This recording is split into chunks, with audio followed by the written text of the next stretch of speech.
बिस्मिल्लाहिर्रहमानिर्रहीम। अस्सलाम वालेकुम स्टूडेंट, उम्मीद है आप सब खैरियत से होंगे। आज जो है मॉडल पेपर 2 फिज़िक्स हम सॉल्व करेंगे और board of intermediate and secondary education Hyderabad और जो इकरा अली सीरीज़ मास्टर का अनसॉल्व पेपर है ये, और डेट जो है इसकी 2025-2026 है हमारे पास। तो स्टूडेंट पहली जो वीडियो बनी थी वो अपलोड हो चुकी है और उसके अंदर फिज़िक्स मॉडल पेपर 1 जो है इसके सारे एमसीक्यूज़ हमने कल सॉल्व किए थे, और फिर इसका सेक्शन बी और सेक्शन सी में से जो न्यूमेरिकल थी वो कल मैंने सॉल्व करवा दी थी। आज जो है स्टूडेंट वो फिज़िक्स मॉडल पेपर 2 आज जो है इसके एमसीक्यूज़ भी करेंगे और जो है बाकी इसके अंदर जो न्यूमेरिकल है उसको भी देख लेंगे। तो इसके अंदर फर्स्ट एमसीक्यूज़ है, a pair of unlike parallel force having different line force produce. हमारे पास अनलाइक पैरेलल फोर्स जो है ये दोनों क्या हैं, एक दूसरे के अपोजिट होती हैं ये। तो ये जो प्रोड्यूस करेंगी अनलाइक पैरेलल फोर्सेस जो प्रोड्यूस करेंगी वो इक्विलिब्रियम प्रोड्यूस करेंगी, टॉर्क प्रोड्यूस करेंगी, कपल प्रोड्यूस करेंगी, अनस्टेबल प्रोड्यूस करेंगी।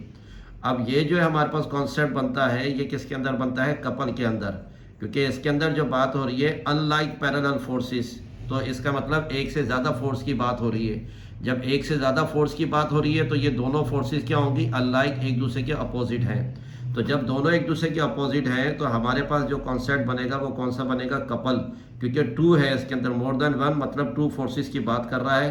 तो इसके अंदर जो हमारे पास ऑप्शन आएगा वो ऑप्शन कौन सा आ जाएगा, सी ऑप्शन आएगा, फर्स्ट का ऑप्शन सी होगा। Head to tail rule can be use to add dash force. Head to tail rule जो है इसकी मदद से हम कितनी फोर्सेस को ऐड कर सकते हैं, 2, 3, 5 या any number.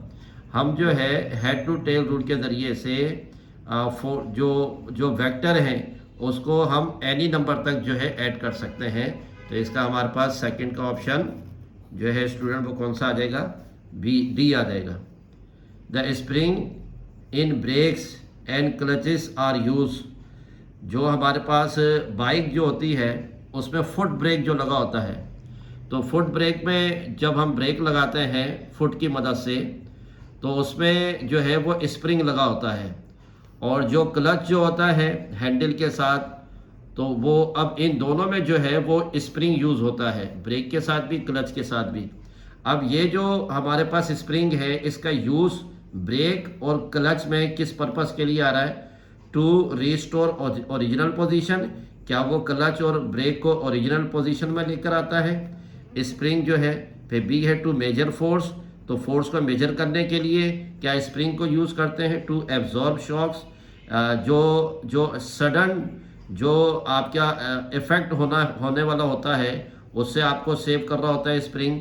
To absorb strain energy, तो स्ट्रेन एनर्जी को स्टॉप जो हो वो एब्जॉर्ब कर रहा होता है। तो स्टूडेंट इसके अंदर जो हमारे पास ऑप्शन है वो ऑप्शन कौन सा आएगा, ए आएगा, टू रीस्टोर ओरिजिनल पोजीशन, क्योंकि स्प्रिंग जो है ब्रेक और क्लच को जो है ये वापस अपनी ओरिजिनल पोजीशन की तरफ लेकर आता है। फिर नंबर 4 है, if the material recovers the original dimension. अगर कोई मटेरियल जो है अपनी ओरिजिनल डायमेंशन पर आता है, when an external force is remove, जब हम एक्सटर्नल फोर्स को हटा देंगे, this dimension is known as deformation. हमने क्या करना है, एक मटेरियल उसके ऊपर फोर्स लगाई और वो अपनी ओरिजिनल पोजीशन से हट गया है, लेकिन जैसे ही उस मटेरियल पर से फोर्स हटेगी तो वो ऑब्जेक्ट वापस अपनी ओरिजिनल पोजीशन की तरफ जाएगा। तो this deformation is known as, इसको हम क्या कहेंगे, इनइलास्टिक और परमानेंट, इलास्टिक और irreversible.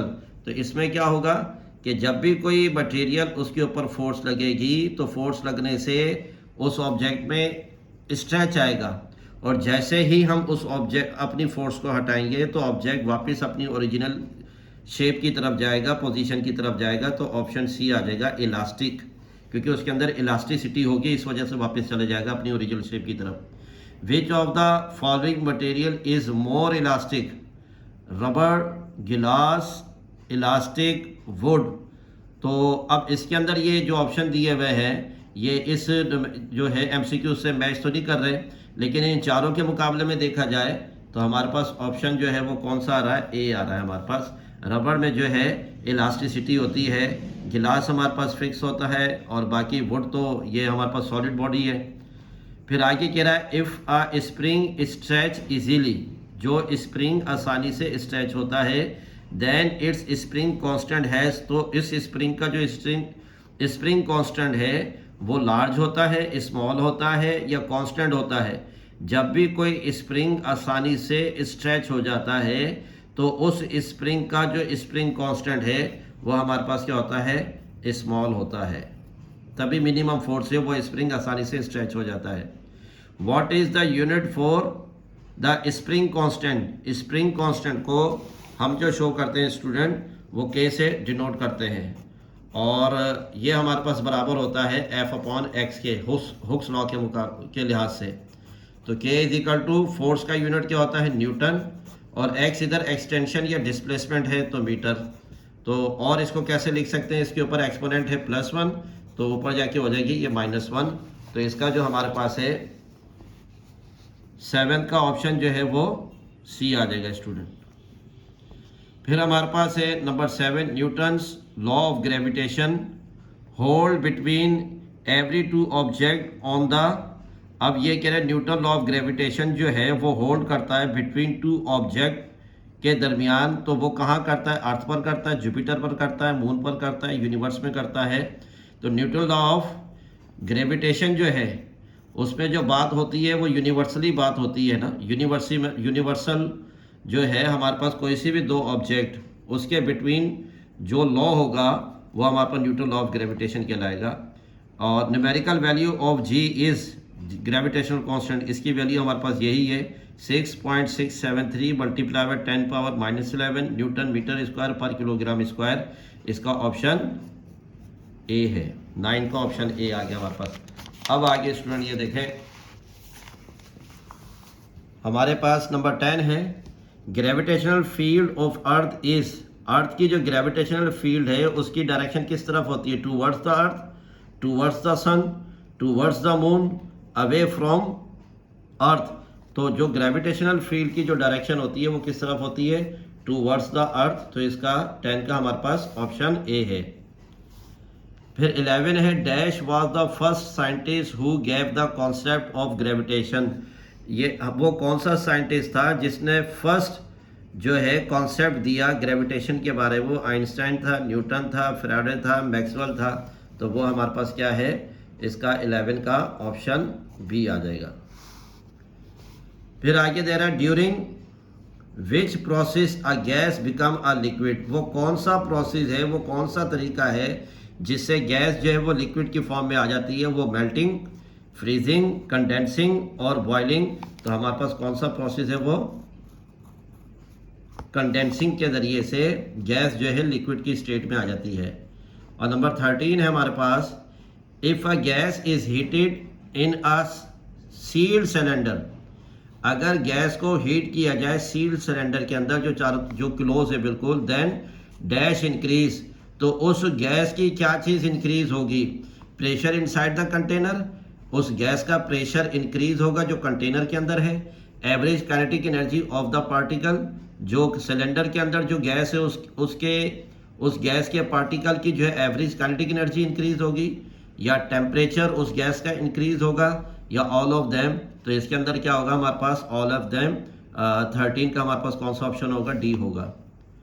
The energy release during fission और फ्यूजन रिएक्शन इज कॉल्ड, जो एनर्जी फिजन और फ्यूजन प्रोसेस के दरमियान की वजह से जो एनर्जी रिलीज होती है तो उसका हम क्या, कौन सी एनर्जी कहलाएगी, solar energy, geothermal energy, tidal energy, nuclear energy.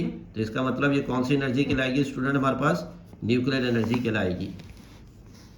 फिर हमारे पास है नंबर 15 है, heat is a form of pressure, B में वेट दिया हुआ है, सी में एनर्जी दिया हुआ है, डी में ऑल दिया हुआ है। तो हीट जो है ये is a form of energy की एक फॉर्म है। फिर नंबर जो है 16 है, a fix temperature at which a pure liquid boiled is called, जो हमारे पास प्योर लिक्विड है इसको बॉयल करने के लिए एक फिक्स टेम्परेचर दिया जाता है। तो फिक्स टेम्परेचर देने के बाद फिर हमारे पास क्या होता है, वो वाटर मेल्टिंग पॉइंट में आता है, फ्रीजिंग पॉइंट में आता है, बॉइलिंग पॉइंट में आता है, बोथ ए एंड बी में आता है। तो इसका मतलब क्या होगा, प्योर लिक्विड को अगर कोई फिक्स टेम्परेचर दिया जाए तो फिर वो फिक्स टेम्परेचर क्या है हमारे पास 100 डिग्री सेल्सियस, तो उस पर जो है वाटर क्या हो जाएगा, बॉयल हो जाएगा। तो ऑप्शन सी है इसका। फिर 17 है student, rate of evaporation of a liquid can be increase. Liquid का जो एवोपरेशन रेट है वो इंक्रीज होगा किस वजह से, increasing humidity, decreasing temperature, increasing its boiling point, या डिक्रीजिंग एटमॉस्फेरिक प्रेशर। तो इसका क्या आ जाएगा हमारे पास, डिक्रीजिंग एटमॉस्फेरिक प्रेशर। फिर स्टूडेंट हमारे पास ये न्यूमेरिकल है, 10 identical steel balls each of mass 27 ग्राम।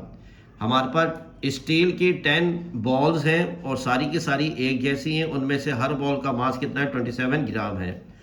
और ये सारी की सारी बॉल जो है इमर्स की गई in a measuring cylinder having 20 centimetre cube of water. जब 10 स्टील बॉल को मेजरिंग सिलेंडर में इन कर रहे थे तो उससे पहले मेजरिंग सिलेंडर में जो वाटर था उसका वॉल्यूम कितना था, 20 सेंटीमीटर क्यूब था। और सारी बॉल जब मेजरिंग सिलेंडर के अंदर डाल दी तो फिर वाटर का वॉल्यूम कितना हो गया, 50 सेंटीमीटर क्यूब हो गया। तो what is the density of the steel, तो हमें क्या मालूम करनी है, डेंसिटी मालूम करनी है। तो स्टूडेंट ये न्यूमेरिकल बेस है, तो उसको ये न्यूमेरिकल देख लें। इसमें डेंसिटी हमें फाइंड करनी है और मास हमारे पास है 27, 1 बॉल का मास है, तो टोटल बॉल कितनी है 10, तो कितना आ जाएगा 270 किलोग्राम आ जाएगा। और वॉल्यूम हमारे पास स्टूडेंट कितना दिया हुआ है, इनिशियल दिया हुआ है 20, सारी बॉल को मेजरिंग सिलेंडर में डालने से पहले। और मेजरिंग सिलेंडर में जो वाटर का वॉल्यूम था 20 था, फिर सारी बॉल को इन किया तो कितना हो गया 50। तो इन दोनों का डिफरेंस कितना आ जाएगा हमारे पास, 30 सेंटीमीटर क्यूब। तो डेंसिटी मालूम करना है, मास पर यूनिट वॉल्यूम। तो P is equal to mass हमारे पास कैलकुलेट किया है 270, वॉल्यूम हमारे पास है 30, 0 से 0 कैंसिल, 3 9 27, तो इसका आ रहा है हमारे पास 9। तो स्टूडेंट इसका जो ऑप्शन है वो हमारे पास ऑप्शन सी है। ये तो हो गई इसका जो है MCQ सेक्शन ए। अब चलते हैं बोर्ड की तरफ, सेक्शन बी और सी, उसमें न्यूमेरिकल सॉल्व करते हैं। स्टूडेंट अब जो है बोर्ड के ऊपर इसकी न्यूमेरिकल सॉल्व करूंगा। और ये मॉडल पेपर 2 जो है इसमें जो है सेक्शन बी और सेक्शन सी, तो इसमें जितने भी न्यूमेरिकल है वो हम सॉल्व कर लेते हैं। तो सबसे पहले सेक्शन बी जो है इसमें क्वेश्चन नंबर 5 है मॉडल पेपर 2 का, और इसके अंदर लिखा हुआ है calculate the acceleration of a बस। बस का एक्सेलरेशन हमें क्या करना है स्टूडेंट, फाइंड करना है। और एक्सेलरेशन को हम डिनोट करते हैं स्मॉल a से। तो इसका मतलब इस डेटा की जो फर्स्ट फिजिकल क्वांटिटी आ जाएगी small a equal to question mark को लिखूंगा भी। फिर आगे आ रहा है that speed up from 20 metre पर सेकेंड टू 40 मीटर पर सेकेंड इन 8 सेकेंड। अब जब बस ने स्टार्ट लिया तो किस वेलोसिटी से स्टार्ट लिया, वो 20 मीटर पर सेकेंड की वेलोसिटी से स्टार्ट लिया। और आफ्टर 8 सेकेंड बस की वेलोसिटी कितनी हो जाती है, 40 मीटर पर सेकेंड। तो इसका मतलब ये वेलोसिटी में इंक्रीमेंट आ रहा है, वेलोसिटी में चेंज आ रहा है। वेलोसिटी में चेंज आता है तो इसका मतलब एक्सेलरेशन प्रोड्यूस होता है। तो इसके अंदर जो एक्सेलरेशन की बात जो की गई है वो सही है, क्योंकि वेलोसिटी चेंज हो रही है तो एक्सेलरेशन। अब एक्सेलरेशन कैलकुलेट करना है हमें बस का। तो इसमें जो फिजिकल क्वांटिटी है वो हमारे पास 4 फिजिकल क्वांटिटी है। एक तो एक्सेलरेशन आएगा जिसको स्मॉल a से शो करेंगे, ये हमारे पास आ जाएगा इनिशियल वेलोसिटी बस की और उसको vi से शो करेंगे। ये बस की फाइनल वेलोसिटी, इसको vf से शो करेंगे। और ये हमारे पास टाइम है जिसको स्मॉल t से डिनोट करेंगे। तो अब इसकी कैलकुलेशन हम देख लेते हैं। सबसे पहले इसका जो डेटा हमारे पास आएगा, डेटा में हमारे पास सबसे पहले हम क्या करेंगे, एक्सेलरेशन हमें फाइंड करना है स्टूडेंट। फिर हमारे पास आ जाएगा इनिशियल वेलोसिटी हमें दी हुई है 20 मीटर पर सेकेंड और फाइनल वेलोसिटी हमें दी हुई है 40 मीटर पर सेकेंड और टाइम हमें दिया हुआ है 8 सेकेंड। अब स्टूडेंट ये जो डेटा बना है, इस डेटा को देखते हुए अब हमारे पास जो इक्वेशन ऑफ मोशन जो टॉपिक है उसमें 3 इक्वेशन है ना, फर्स्ट सेकंड थर्ड। फर्स्ट हमारे पास v f is equal to v i plus a t, तो इसके अंदर जो इक्वेशन ऑफ मोशन लगेगी वो फर्स्ट इक्वेशन ऑफ मोशन होगी और उसका फार्मूला कौन सा होगा हमारे पास, v f is equal to v i plus a t. तो इसके अंदर हमारे पास solution v f equal to v i plus a t, ये तो आ गया हमारे पास फार्मूला। अब फाइनल वेलोसिटी हमारे पास गिवन है 40, इनिशियल वेलोसिटी हमारे पास गिवन है 20, एक्सेलरेशन हमें फाइंड करना है और टाइम हमारे पास है 8। ये तो आगे वैल्यूज को सब्स्टिट्यूट किया है। अच्छा, ये हमारे पास सिर्फ नंबर है ना, तो नंबर को नंबर की तरफ लिया है 40, ये प्लस 20 है, यहाँ के माइनस 20 हो जाएगा और उधर रह जाएगा हमारे पास a मल्टीप्लाई बाय 8। इन दोनों को माइनस करेंगे स्टूडेंट, ये आ जाएगा प्लस 20 और a मल्टीप्लाई बाय 8। अब 8 इससे मल्टीप्लाई हो रहा है, इधर आके डिवाइड हो जाएगा, तो a is equal to 20/8। Acceleration find करना था, इस वजह से एक्सेलरेशन को अलग किया हमने।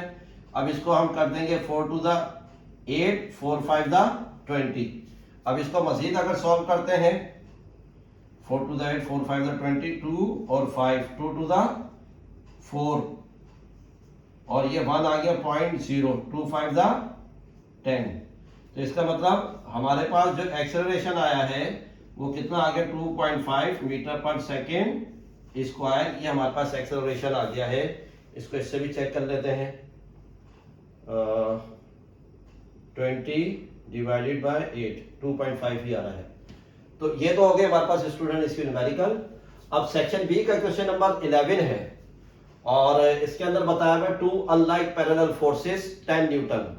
हमारे पास 2 फोर्सेस हैं और दोनों फोर्सेस जो है अनलाइक हैं, दोनों एक दूसरे के अपोजिट हैं, लेकिन दोनों एक दूसरे के अपोजिट तो हैं लेकिन दोनों फोर्सेस का मैग्नीट्यूड सेम है और दोनों फोर्सेस का मैग्नीट्यूड कितना है, 10 न्यूटन। तो F1 10 न्यूटन है और F2 भी 10 न्यूटन है, 2 फोर्सेस हैं, each acting along different line और दोनों अपोजिट लाइन के ऊपर अप्लाई हो रही है। फाइंड देयर रिजल्टेंट, तो हमें क्या मालूम करना है, इसका रिजल्टेंट फाइंड करना है। इसकी एग्जांपल यूं ले लें कि हमारे पास ये एक ऑब्जेक्ट है, इसके ऊपर फोर्स एक इस तरफ लग रही है और एक इस तरफ लग रही है। तो 2 फोर्सेस लग रही हैं इसके ऊपर, सेम लाइन के ऊपर लग रही है लेकिन अपोजिट डायरेक्शन में लग रही हैं, डिफरेंट लाइन में लग रही हैं, डिफरेंट डायरेक्शन। तो हमें मालूम क्या करना है, इसका रिजल्टेंट मालूम करना है। तो डेटा हमारे पास क्या आ जाएगा, F1 10 न्यूटन, F2 10 न्यूटन और हमें क्या मालूम करना है, रिजल्टेंट मालूम करना है। ये तो आगे सिंपल इसका डेटा। अच्छा, इसका सॉल्यूशन जो होगा स्टूडेंट, सिंपल फार्मूला है F is equal to F1 minus F2। Minus इस वजह से आया है क्योंकि फोर्सेस क्या है, अनलाइक हैं, अपोजिट हैं, 180 के एंगल पर है, तो जिसकी वजह से हमारे पास माइनस आएगा और resultant force equal to F1 हमारे पास गिवन है 10 न्यूटन और F2 भी हमारे पास कितना है, 10 न्यूटन।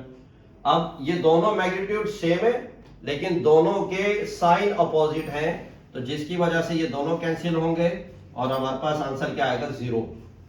तो और स्टूडेंट ये हमारे पास है सेक्शन सी का क्वेश्चन नंबर 18 का बी पार्ट। अच्छा, ये न्यूमेरिकल जो है ये मैंने ऑलरेडी करवाई हुई है और ये चैप्टर नंबर 9 की है। इस न्यूमेरिकल को आप जो है मेरी वीडियो में देखिएगा, पूरी इसको मैंने सॉल्व कराई है डिटेल में, फिर आप इसके ऊपर जरूर कमेंट्स कीजिएगा। तो इसकी तैयारी करें, इंशाल्लाह आपका पेपर भी अच्छा होगा। बेस्ट ऑफ लक, अस्सलाम वालेकुम।